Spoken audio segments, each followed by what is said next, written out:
അസ്സലാമു അലൈക്കും വറഹ്മത്തുള്ളാഹി വബറകാതുഹു.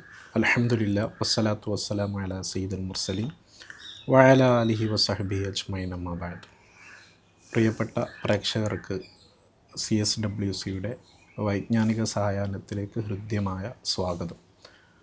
സമസ്ത കേരള ജംഇയ്യത്തുൽ ഉലമയുടെ ഏറ്റവും ശ്രദ്ധേയമായ വിദ്യാഭ്യാസ സംവിധാനമാണ് CSWC.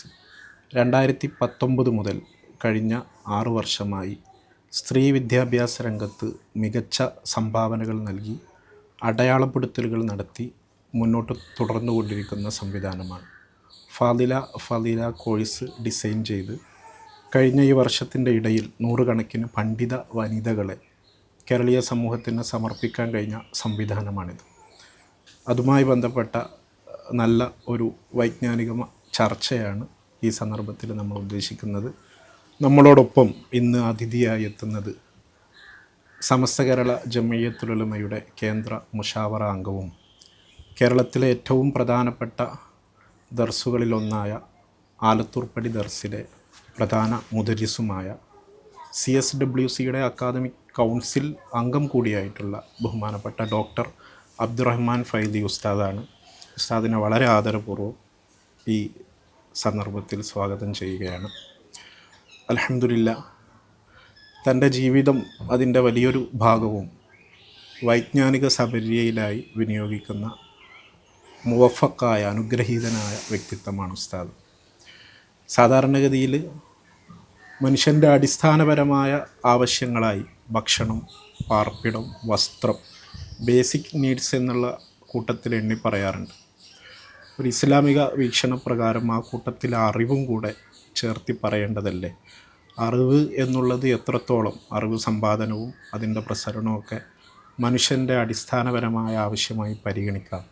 അസ്സലാമു അലൈക്കും വറഹ്മത്തുള്ളാഹി വബറകാതുഹു. ബിസ്മില്ലാഹിൽ അൽഹംദുലില്ലാഹി വസ്സലാത്തു വസ്സലാമു അലാ റസൂലില്ലാഹി വഅലാ ആലിഹി വസ്സഹ്ബിഹിൽ ഫായിസീന ബിറല്ലാഹി അമ്മാ ബഅദ്. ബഹുമാനപ്പെട്ട സമസ്ത കേരള ജംഇയ്യത്തുൽ ഉലമയുടെ കീഴിൽ വളരെ ശ്രദ്ധേയമായി ജനകീയ പ്രസ്ഥാനമായി വളർന്ന ഒരു വിദ്യാഭ്യാസ സംവിധാനമാണല്ലോ CSWC. ഇതിൻ്റെ കീഴിലുള്ള ഫദീല സംവിധാനം അൽഹംദുലില്ലാ കുറഞ്ഞ കാലം കൊണ്ട് സമൂഹത്തിൽ വളരെയധികം പണ്ഡിത വനിതകളെ വളർത്തിയെടുക്കാൻ ഈ സംവിധാനത്തിന് സാധിച്ചിട്ടുണ്ട്. ആദരണീയനായ പ്രിയങ്കരനായ ഹൈത്തമി ഉസ്താദ് ചോദിച്ചത് വിദ്യാഭ്യാസം എന്നുള്ളത് മനുഷ്യൻ്റെ അടിസ്ഥാന ആവശ്യമാണോ എന്നുള്ളതാണ്. ഇസ്ലാമിക വീക്ഷണത്തിൽ വിദ്യാഭ്യാസം മനുഷ്യൻ്റെ അടിസ്ഥാന ആവശ്യങ്ങളിൽപ്പെട്ടതാണ്.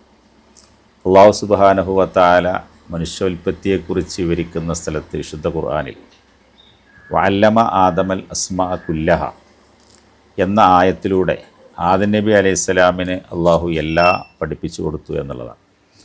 അതിൻ്റെ അടിസ്ഥാനത്തിൽ മനുഷ്യനെ മറ്റു ജീവികളിൽ നിന്ന് വേർതിരിക്കുന്ന കാര്യം തന്നെ ബുദ്ധിയും വിവേകവും ഉപയോഗിച്ചുകൊണ്ട് വിജ്ഞാനം സമ്പാദിക്കാൻ സാധിക്കുമെന്നുള്ളതാണ്. വിശുദ്ധ ഖുർആനിൽ വിജ്ഞാനം സമ്പാദിക്കുന്നതിനെക്കുറിച്ച് പല സ്ഥലങ്ങളിലായിട്ട് ഒരുപാട് ആയത്തുകളിൽ വിശദീകരിച്ചിട്ടുണ്ട്. നബി സല്ലല്ലാഹു അലൈഹി വസല്ലമ തങ്ങളോട് വിജ്ഞാനം വർദ്ധിപ്പിക്കലിനെ തേടാൻ വേണ്ടി ഖുർ റബ്ബി സിദ്നി ഇൽമ, അതേസമയത്ത് മറ്റെന്തെങ്കിലും വർധനവിനെ തേടാൻ നബി സല്ലല്ലാഹു അലൈഹി തങ്ങളോട് അള്ളാഹു കൽപ്പിച്ചിട്ടില്ലല്ലോ. അതേപോലെ വിജ്ഞാനത്തിൻ്റെ മഹത്വം അറിയിക്കുന്ന ധാരാളം ആയത്തുകളുണ്ട്, ഹദീസുകളുണ്ട്. അതിൻ്റെയൊക്കെ അടിസ്ഥാനത്തിൽ നമുക്ക് മനസ്സിലാക്കാൻ സാധിക്കും, ഒരു മുസ്ലിമിനെ സംബന്ധിച്ചിടത്തോളം മുസ്ലിമായി ജീവിക്കാൻ ആവശ്യമായ വിജ്ഞാനം, മതപരമായ വിജ്ഞാനം കരസ്ഥമാക്കൽ വ്യക്തിപരമായ നിർബന്ധമാണ്. ഇസ്ലാമിൻ്റെ നിയമങ്ങളൊക്കെ മറ്റുള്ളവർക്ക് മതവിധികൾ പറഞ്ഞു കൊടുക്കുവാനും ഒക്കെ ആവശ്യമായ രൂപത്തിൽ വിജ്ഞാനം കരസ്ഥമാക്കൽ ഒരു സാമൂഹ്യ ബാധ്യതയുമാണ്. ഇതാണ് വിജ്ഞാനത്തെ സംബന്ധിച്ച് ഇസ്ലാമിൻ്റെ. ആദം നബിയുടെ സൃഷ്ടിപ്പ് പറഞ്ഞപ്പോഴും സൃഷ്ടിപ്പ് പൂർണ്ണമായി എന്നുള്ളതിൻ്റെ ശേഷമുള്ള ആദ്യ പരാമർശം വഅല്ലമാദമല്ല. അതെ, അതാണ് മനുഷ്യൻ്റെ അടിസ്ഥാനപരമായ ആവശ്യമാണ് എന്ന് മനസ്സിലാകുന്നുണ്ട്. അപ്പോൾ അതിൽ നമ്മളെ ചില സമൂഹങ്ങളിൽ ചില മതവിഭാഗങ്ങളിലെങ്കിലും അല്ലെങ്കിൽ ചില സംസ്കാരങ്ങളിലെങ്കിലും മനുഷ്യർക്കിടയിൽ അറിവിൻ്റെ വിഷയത്തിൽ വിഭജനങ്ങൾ നടത്താറുണ്ട്. എല്ലാ ആളുകൾക്കും അറിവ് സമ്പാദിക്കാൻ അല്ലെങ്കിൽ കേൾക്കാനുള്ള അവകാശമില്ല. നമ്മുടെ ഭാരതീയ സംസ്കാരങ്ങളിൽ പോലും അങ്ങനെയുള്ള ഒരു കാലഘട്ടം ഉണ്ടായിട്ടുണ്ട്. ഇപ്പോഴും ചില സർവകലാശാലകളിൽ പോലും ചില അധസ്ഥിത വിഭാഗത്തോട് അല്ലെങ്കിൽ താഴ്ന്ന ജാതിയിൽപ്പെട്ടവരോട് നിങ്ങൾ ഇന്ന ഭാഷ പഠിക്കേണ്ടവരല്ല, നിങ്ങൾക്കതിന് അർഹതയില്ല എന്ന് ഈ അടുത്ത കാലങ്ങളിൽ പോലും നമ്മൾ കേൾക്കുകയും വിവാദങ്ങൾ ഉണ്ടാവുകയും ചെയ്യാറുണ്ട്. ഇസ്ലാമിൽ അങ്ങനെ ഒരു അറിവ് പഠിക്കുക, അത് കൈമാറുക എന്നുള്ള വിഷയത്തിൽ, പ്രത്യേകിച്ച് ഇസ്ലാമിക വിശ്വാസപ്രകാരം വഹിയാണല്ലോ അറിവിൻ്റെ അടിസ്ഥാനം, ദൈവികമായി അവതരിക്കുന്ന വഹിയാണ്. ആ വഹി പഠിക്കാനും പഠിപ്പിക്കാനുമുള്ള അർഹതയുള്ള വിഭാഗങ്ങളിൽ ലിംഗാടിസ്ഥാനത്തിലോ അല്ലെങ്കിൽ വേറെ സാമ്പത്തികമായോ കുടുംബപരമായോ ഏതെങ്കിലും രീതിയിലുള്ള വേർതിരിവുകളുണ്ടോ? അങ്ങനെ ഒരു വിഭാഗത്തിന് മാത്രം സംവരണം ചെയ്യപ്പെട്ടതാണ് ഖുർആൻ പഠിക്കുക, അങ്ങനെയുള്ള ഇല്ല, ഒരിക്കലുമില്ല. ഇസ്ലാമിക വീക്ഷണം എന്ന് പറയുന്നത് വിശ്വമാനവികതയാണ്. യാ യുഹന്നാസ് ഇന്നാ ഖലഖ്നാകും മിൻ ദക്കരിൻ വ ഉൻസ വജഅൽനാകും ശുഉബൻ വ ഖബായില തആറഫു ഇന്ന അക്രമക്കും ഇൻദല്ലാഹി അത്ഖാക്കും. ജനങ്ങളെ, നിങ്ങളെ ഒരാണിൽ നിന്നും പെണ്ണിൽ നിന്നും സൃഷ്ടിച്ചു.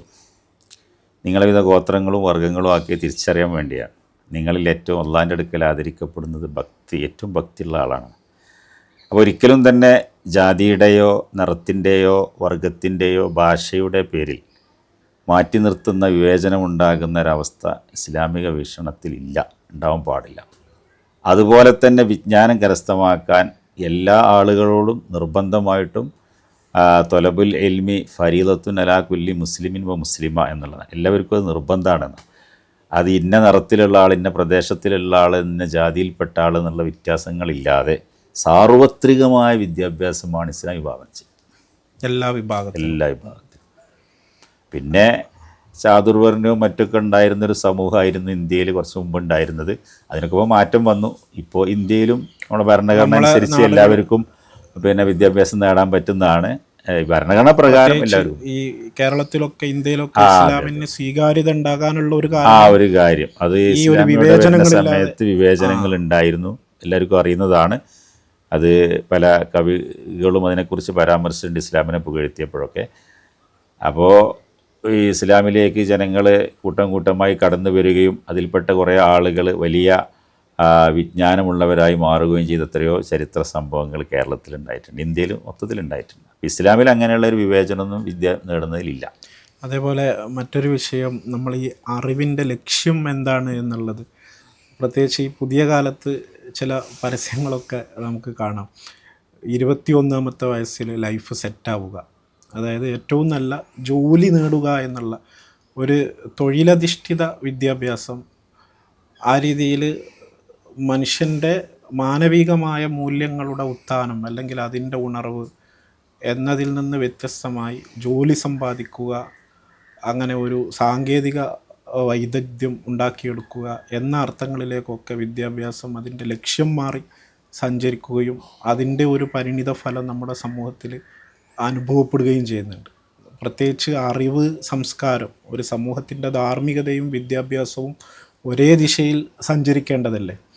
അപ്പോൾ അതിൻ്റെ നിലവിലുള്ള ഒരു അനുഭവം അത് സാധ്യമാകുന്നുണ്ടോ? നമ്മുടെ ഭൗതിക വിദ്യാഭ്യാസം അതിന് ഒരു സമൂഹത്തിൻ്റെ വെളിച്ചം നൽകാൻ ഉതകുന്നുണ്ടോ? അതിൽ ഇസ്ലാമിൻ്റെ ഒരു കാഴ്ചപ്പാട് എങ്ങനെയാണ്, വിദ്യാഭ്യാസത്തിൻ്റെ ലക്ഷ്യം? അതെ, അതിന് മുമ്പായിട്ട് മനുഷ്യൻ്റെ ജീവിത ലക്ഷ്യം എന്താണെന്ന് ആദ്യം നിർണ്ണയിക്കേണ്ടതുണ്ട്.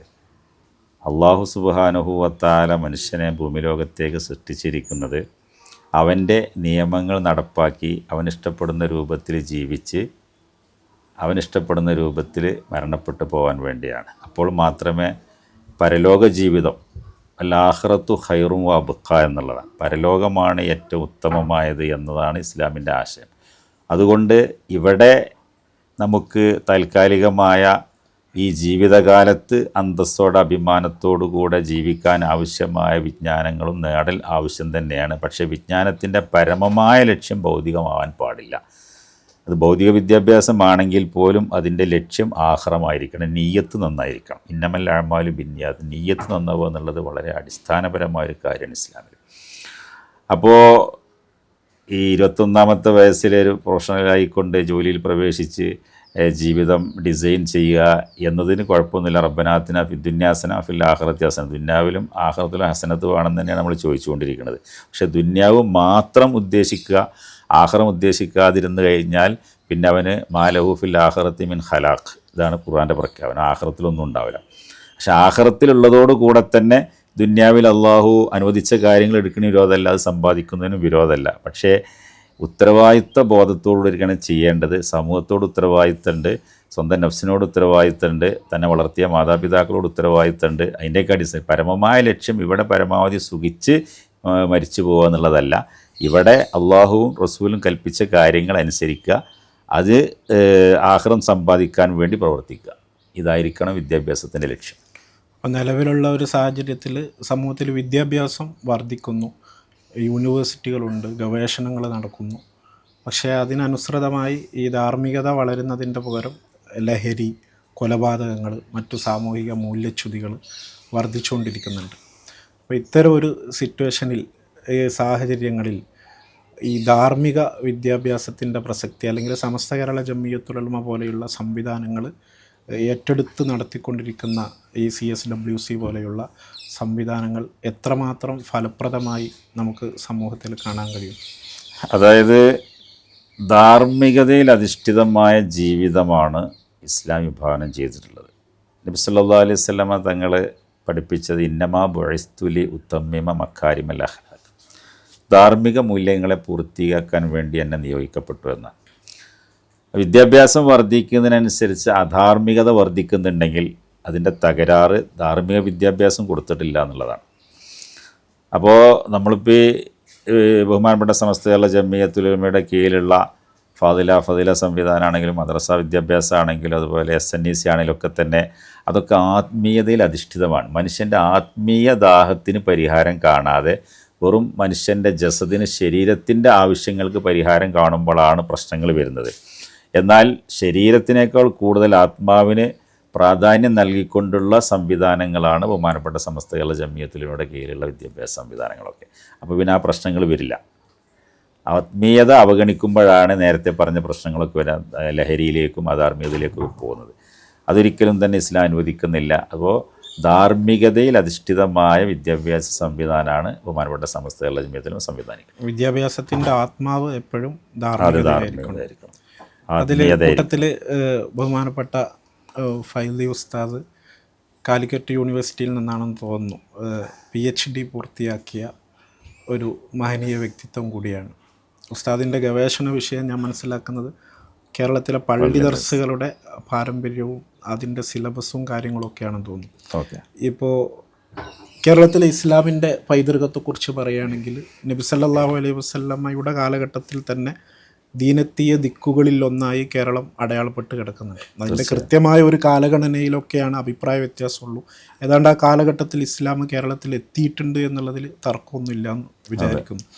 അങ്ങനെയാണെങ്കിൽ അതൊരു കേവലം ഇപ്പോൾ കച്ചവടക്കാരിലൂടെ മറ്റോ കൈമാറ്റം ചെയ്തു വന്ന കേവല സാംസ്കാരിക കൈമാറ്റം മാത്രമായിരുന്നു, അല്ലെങ്കിൽ അന്നത്തെ കാലത്തെ തന്നെ നമ്മുടെ കേരളത്തിൽ ഇന്നീ കാണുന്ന വ്യവസ്ഥാപിതമായ ഒരു പഠന സംവിധാനങ്ങളും അറിവിൻ്റെ അടിസ്ഥാനത്തിലുള്ള ഇസ്ലാമിക കൈമാറ്റവും നടന്നിട്ടുണ്ടോ? അതായത് ഓരോ കാലഘട്ടത്തിലും വിദ്യാഭ്യാസ പ്രക്രിയ ആവശ്യമുള്ളത് കൂട്ടിച്ചേർക്കുകയും ആവശ്യമില്ലാത്തത് ഒഴിവാക്കുകയും ചെയ്തിട്ടുണ്ട്. ഉദാഹരണമായി നബി സല്ലല്ലാഹു അലൈഹി വസല്ലമ തങ്ങളുടെ കാലഘട്ടത്തിൽ വാമൊഴിയായിട്ടായിരുന്നു. അന്ന് ഗ്രന്ഥങ്ങളൊന്നും ഇല്ലല്ലോ, വാമൊഴിയായിട്ടായിരുന്നു.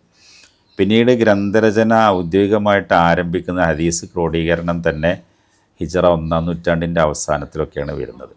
പിന്നെ അതിന് ശേഷം ഗ്രന്ഥങ്ങൾ രചിക്കപ്പെടുന്നതിനനുസരിച്ച് വ്യവസ്ഥാപിതമായ രൂപത്തിൽ ആ രചിക്കപ്പെടുന്ന ഗ്രന്ഥങ്ങൾ ഫിഖ്ഹ്, ഹദീസ്, തഫ്സീർ ഇതൊക്കെ തന്നെ സിലബസിൽ ഉൾക്കൊള്ളിക്കപ്പെട്ടു എന്നാണ്.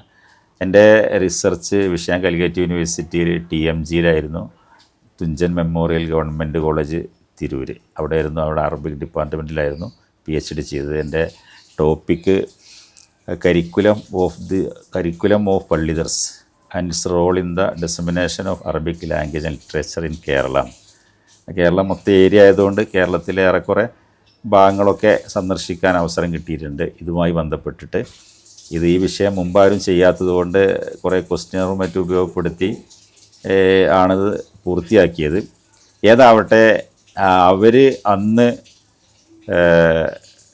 നബി സല്ലല്ലാഹു അലൈഹി വസല്ലം തങ്ങളുടെ കാലഘട്ടത്തിൽ തുടക്കം കുറിച്ച പള്ളി കേന്ദ്രീകരിച്ചുകൊണ്ടുള്ള വിദ്യാഭ്യാസ വിതരണ സംവിധാനം മസ്ജിദ് നബവിയിൽ, ആ മസ്ജിദ് നബവിയിലുള്ള ആ സംവിധാനം പുതുതായി നിർമ്മിക്കപ്പെട്ട ബസറ, കൂഫ തുടങ്ങിയ ഇസ്ലാമിക നഗരങ്ങളിലേക്ക് വ്യാപിച്ചിട്ടുണ്ട്. അവിടെയൊക്കെ സഹാബികളും അതേ കാലഘട്ടത്തിൽ തന്നെ കേരളത്തിലെ ഒന്നാമത്തെ മലയാളിയായ മുസ്ലിം താജുദ്ദീൻ എന്ന പേര് സ്വീകരിച്ച ചേരമാൻ പെരുമാൾ റളിയല്ലാഹു അൻഹു മഹാനവരുടെ അനുയായികളാണ് കേരളത്തിൽ ഈ സംവിധാനം കൊണ്ടുവരുന്നത്. അപ്പോൾ കേരളത്തിൽ പള്ളിയുടെ ചരിത്രം എന്ന് ആരംഭിക്കുന്നുവോ അന്ന് മുതൽക്ക് തന്നെ പള്ളി ദർസിൻ്റെ ചരിത്രം ആരംഭിച്ചിട്ടുണ്ടെന്നാണ് എൻ്റെ ഗവേഷണത്തിൻ്റെ ഒരു റിസൾട്ട് ഉള്ളത്. അതിന് പല സോഴ്സുകളുണ്ടായിരുന്നു. അപ്പോൾ സ്വാഭാവികമായും അവിടെ അക്കാലത്ത് ഏതൊരു രീതിയിലായിരുന്നോ പഠനം നടത്തിയിരുന്നത് അതേ രീതിയിൽ പള്ളി കേന്ദ്രീകരിച്ചുള്ള പഠനം തന്നെയായിരുന്നു നടത്തിയിരുന്നത്. പക്ഷേ പിൽക്കാലത്ത് അതിനുള്ള കിതാബുകളൊക്കെ ഗ്രന്ഥങ്ങളൊക്കെ രചിക്കപ്പെട്ടപ്പോൾ ആ ഗ്രന്ഥങ്ങൾ ഇതിലേക്ക് ആഡ് ചെയ്തു എന്ന് മാത്രം.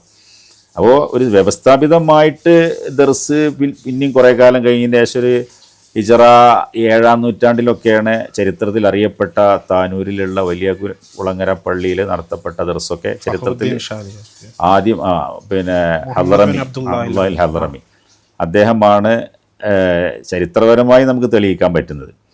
അതിൻ്റെ മുമ്പ് തന്നെ സ്വാഭാവികമായും ഉണ്ടായിരിക്കണം, നമുക്ക് നിഗമനത്തിലെത്താൻ സാധിക്കും. കാരണം നബി സല്ലല്ലാഹു അലൈഹി വസല്ലം തങ്ങൾ തുടക്കം കുറിച്ച ആ സംവിധാനം കൂഫയിലും ബസറയിലൊക്കെ തുടർന്ന് പോന്നിട്ടുണ്ട്. പക്ഷെ നമ്മുടെ നാട്ടിൽ ആ ചരിത്രങ്ങൾ രേഖപ്പെടുത്തപ്പെട്ടിട്ടില്ല എന്ന് മാത്രം നമുക്ക് നിഗമനത്തിലെത്താൻ സാധിക്കും.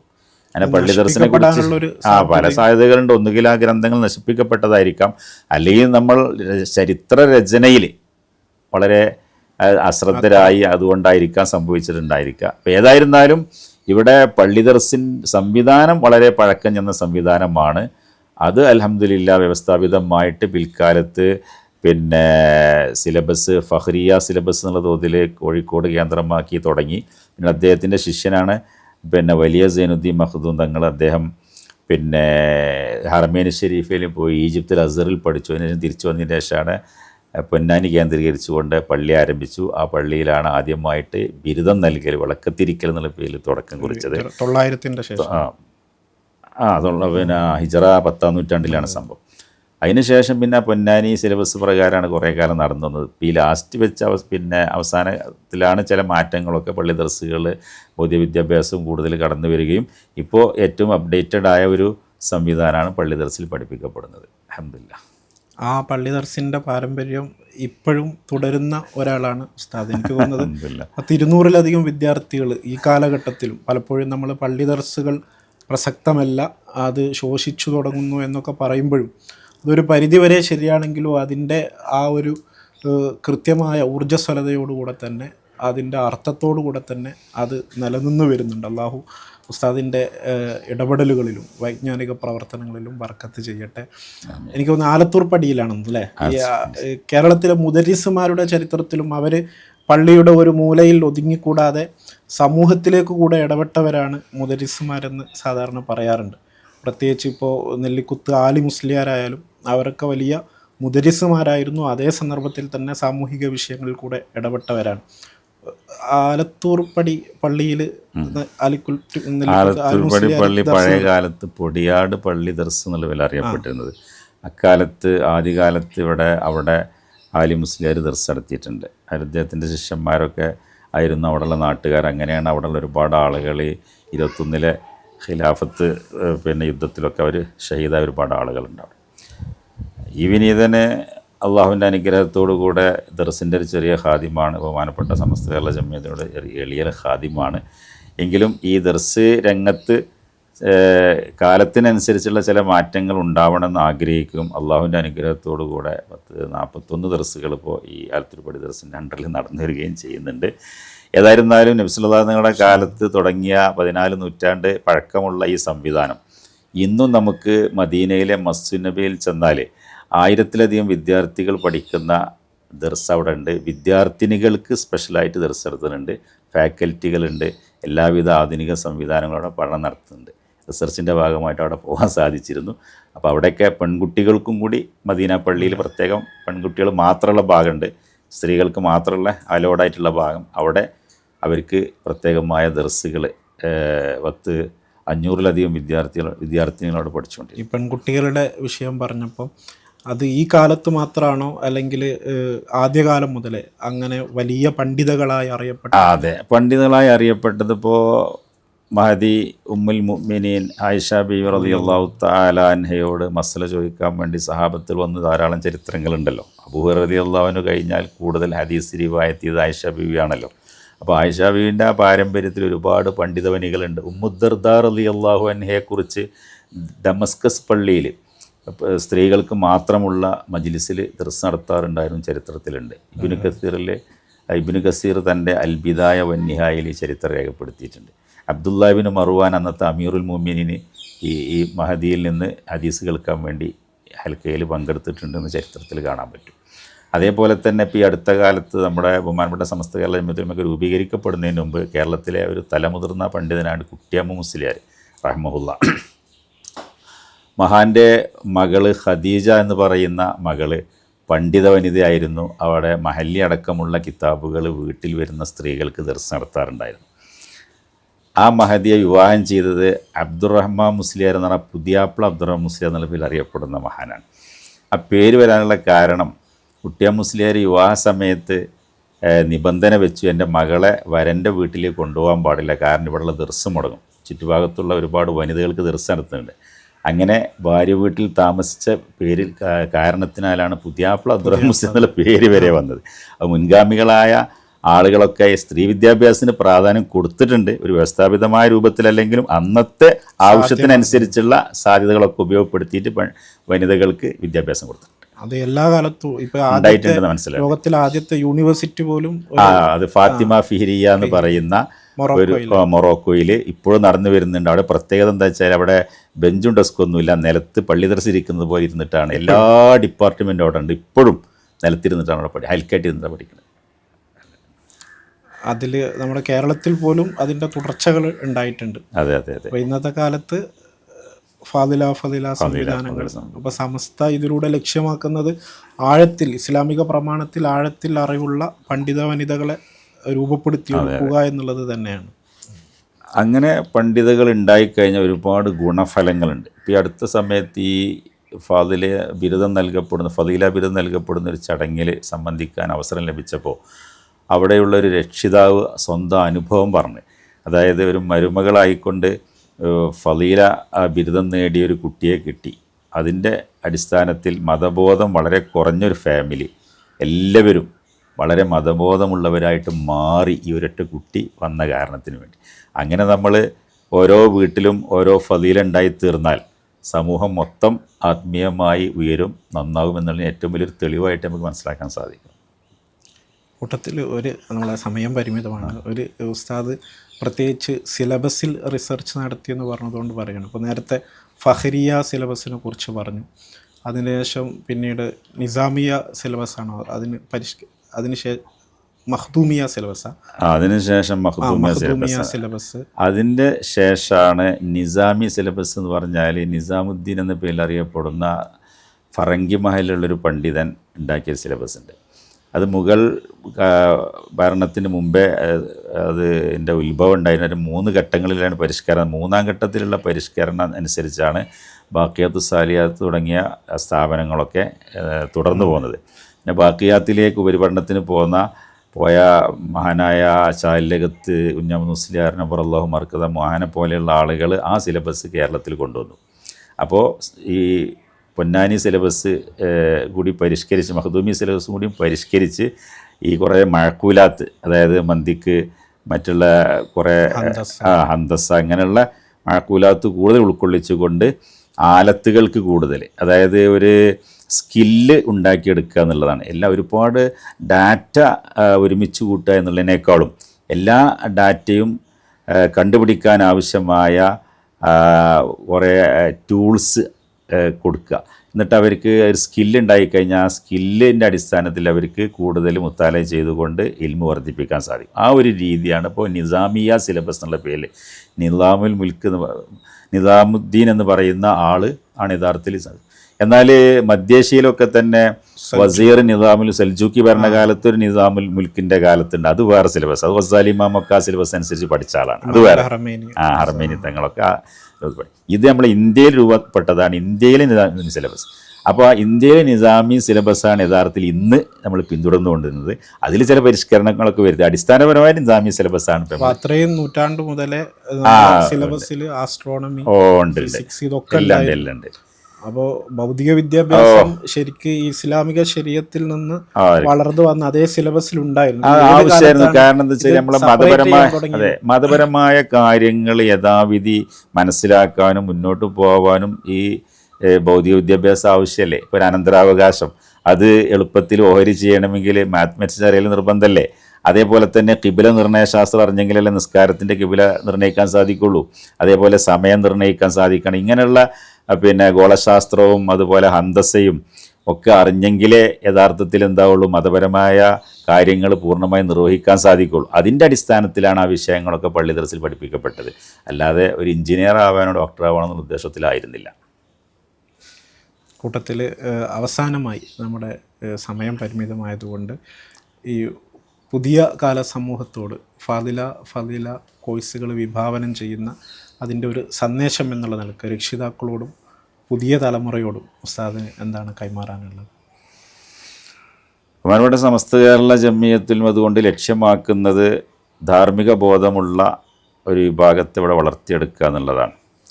അതുകൊണ്ട് തന്നെ ഈ സംവിധാനവുമായി സഹകരിക്കൽ എല്ലാവരുടെയും ബാധ്യതയാണ്. ഇവിടെ മദ്രസ പ്രസ്ഥാനം നിലനിന്നതുകൊണ്ടാണ് ഇന്ന് കാണുന്ന രൂപത്തിലുള്ള എങ്കിലും ഒരു ആത്മീയത ഇവിടെ നിലനിന്നത്.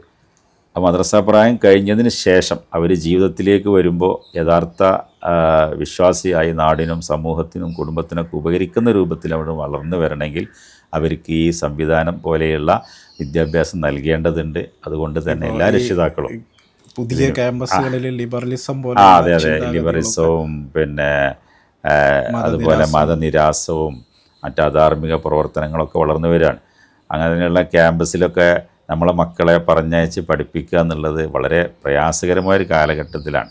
എന്നാൽ വളരെ വിശ്വസിച്ചുകൊണ്ട് എല്ലാ നിലക്കും ആത്മീയമായ അന്തരീക്ഷത്തിൽ മതവും ഭൗതികവും പഠിക്കാൻ പറ്റിയ സ്ഥാപനങ്ങളാണ് ബഹുമാനപ്പെട്ട സമസ്ത കേരള ജമിയത്തുൽമയുടെ കീഴിൽ പ്രവർത്തിച്ചു കൊണ്ടിരിക്കുന്ന ഈ ഫളീല CSWസിൻ്റെ കീഴിലുള്ള സ്ഥാപനങ്ങൾ.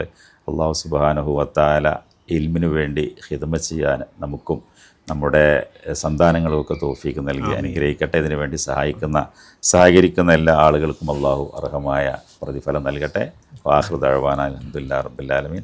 അസ്സലാമു അലൈക്കും വറഹ്മത്തുള്ളാഹി വബറകാതുഹു. വലിയ സന്തോഷം ഉസ്താദ് തിരക്കുകൾക്കിടയിലും നമുക്ക് വേണ്ടി വിലപ്പെട്ട കുറഞ്ഞ സമയങ്ങൾ മാറ്റിവെച്ചു. വളരെ ശ്രദ്ധേയമായ, പ്രത്യേകിച്ച് ഉസ്താദിന് കുറച്ചുകൂടെ ഇൻട്രസ്റ്റ് ആയിട്ടുള്ള ഏരിയകളിലൂടെ തന്നെ കടന്നു പോകാൻ സാധിച്ചു എന്ന് വിചാരിക്കുന്നു. ഫളീല കോഴ്സിൻ്റെ ഭാഗമായി CSWC നടത്തിയ ഈ ചർച്ചയിൽ സംബന്ധിച്ചതിന് ബഹുമാനപ്പെട്ട ഉസ്താദിന് എല്ലാവിധ കൃതജ്ഞതയും നന്ദിയും രേഖപ്പെടുത്തുകയാണ്. അള്ളാഹു ആഫിയത്തുള്ള ദീർഘായുസ് നൽകി അനുഗ്രഹിക്കുമാറാകട്ടെ. പ്രിയപ്പെട്ട പ്രേക്ഷകർക്കും ഹൃദയംഗമമായ നന്ദി. വാഖിറു ദഅ്വാനാ അൽഹംദുലില്ലാഹി റബ്ബിൽ ആലമീൻ. അസ്സലാമു അലൈക്കും വറഹ്മത്തുള്ളാഹി വബറകാതുഹു.